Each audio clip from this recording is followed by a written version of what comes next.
Ամերիկայի Միացյալ Նահանգների նախագահ Դոնալդ Թրամփը հայտարարել է, որ Վաշինգտոնը շատ մոտ է Ուկրաինայի եւ Ռուսաստանի միջև շարունակվող պատերազմի դադարեցմանը։ Նրա խոսքով բանակցություններն առաջ են շարժվում եւ խաղաղ պայմանագրի կնքումը իրական նպատակ է։ Միևնույն ժամանակ Ուկրաինայի նախագահ Վոլոդիմիր Զելենսկին նշել է, որ Կիևը պատրաստ է քննարկելու Ամերիկայի Միացյալ Նահանգների աջակցությամբ ձևավորվող խաղաղության համաձայնագրի մանրամասները։ Նա ընդգծել է, որ բանակցություններում անհրաժեշտ է նաև եվրոպացի դաշնակիցների ներգրավվածությունը։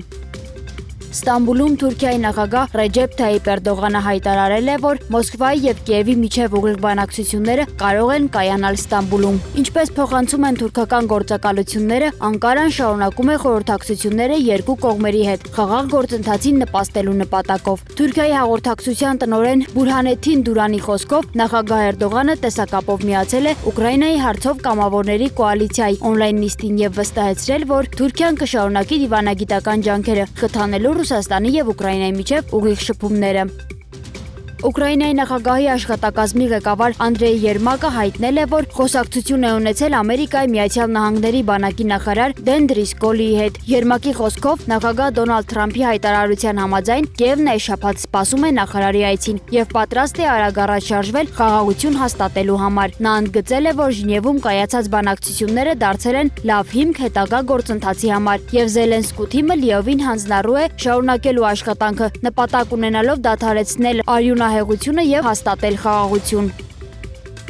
Սիրիայի կառավարական ուժերը Լաթաքիայում կրակ են բացել երկու հակադիր ցույցերի մասնակիցների ուղղությամբ։ Իշխանության ներկայացմամբ այդ քայլն արվել է այն պահին, երբ քաղաքի կենտրոնում բախումներ են սկսվել Ալավի փոքրամասնության եւ Սուննի քաղաքացիների միջև։ Ալավիները դուրս են եկել պահանջելով պատժել իրենց դեմ վերջին հարձակումների մեղավորներին, սակայն հենց իրենք էլ դարձել են հարձակման թիրախ։ Reuters-ը հայտնում է, որ ականատեսների խոսքով առնվազն 1 մարդ է զոհվել, մինչդեռ նահանգային իշխանությունը պնդում է, որ զինված ուժերը կրակել են օդ, ոչ թե ցուցարարների վրա։